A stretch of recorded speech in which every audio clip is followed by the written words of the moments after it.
സംസ്ഥാന സർക്കാരിനെതിരായിട്ട് ഗുരുതരമായ ആക്ഷേപങ്ങളും ആരോപണങ്ങളും ചർച്ച ചെയ്യപ്പെടേണ്ട സമയത്ത് പൊതുവിടത്തിൽ, സൈബറിടത്തിൽ, മാധ്യമങ്ങളിൽ അത് ചർച്ച ചെയ്യപ്പെടേണ്ട സമയത്ത് ഈ നിമിഷം വരെ എന്നെപ്പറ്റി ഒരു പരാതി ഒരാൾ ഉന്നയിക്കുക പോലും ചെയ്യാതെ, എൻ്റെ പേര് പറഞ്ഞൊരു പരാതി ഏതെങ്കിലും ഒരു വ്യക്തി കൊടുക്കുക പോലും ചെയ്യാത്ത സാഹചര്യത്തിൽ ഇങ്ങനെ വാർത്ത വന്നിട്ട് സർക്കാരിനെ കവറപ്പ് ചെയ്യാൻ ശ്രമിക്കുമ്പോൾ ഞാൻ അടിസ്ഥാനപരമായൊരു കോൺഗ്രസ്സുകാരനാണ്. എൻ്റെ പദവി ഇന്നിപ്പോൾ ഞാൻ യൂത്ത് കോൺഗ്രസ് പ്രസിഡൻ്റാണോ, ഇന്നലെ യൂത്ത് കോൺഗ്രസ് ജനറൽ സെക്രട്ടറി ആയിരുന്നു, മെനങ്ങാന്ന് NSU സെക്രട്ടറി ആയിരുന്നു, ASU ജില്ലാ സെക്രട്ടറി ആയിരുന്നു, ഈ മണ്ഡലത്തിലെ മണ്ഡലം പ്രസിഡൻ്റായിട്ട് തുടങ്ങിയ ആളാണ് ഞാൻ. അതൊന്നുമല്ല എൻ്റെ പദവി. എൻ്റെ പദവി എന്ന് പറയുന്നത് കോൺഗ്രസ് പ്രവർത്തകൻ എന്നുള്ളതാണ് എൻ്റെ പദവി.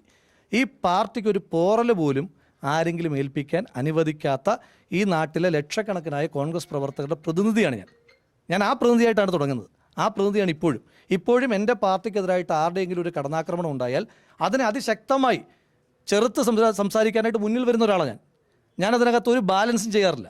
ഒരു ബാലൻസും ഇന്നത്തെ ദിവസം വരെ ചെയ്യാറില്ല. ഏതെങ്കിലും രാഷ്ട്രീയ പാർട്ടിയോട് ബാലൻസ് ചെയ്യാറില്ല. ഏതെങ്കിലും മാധ്യമ സ്ഥാപനം കോൺഗ്രസിനെ നിശ്ചിതമായി വിമർശിച്ചാൽ ആ മാധ്യമ സ്ഥാപനത്തോടും ഞാൻ എന്തെങ്കിലും ഒരു വിട്ടുവീഴ്ച ചെയ്യാറില്ല. അതിൻ്റെ പേരിൽ എനിക്ക് ആവുന്നത്ര ശത്രുക്കളൊക്കെ ഉണ്ട്. അതൊന്നും എൻ്റെ വിഷയമല്ല.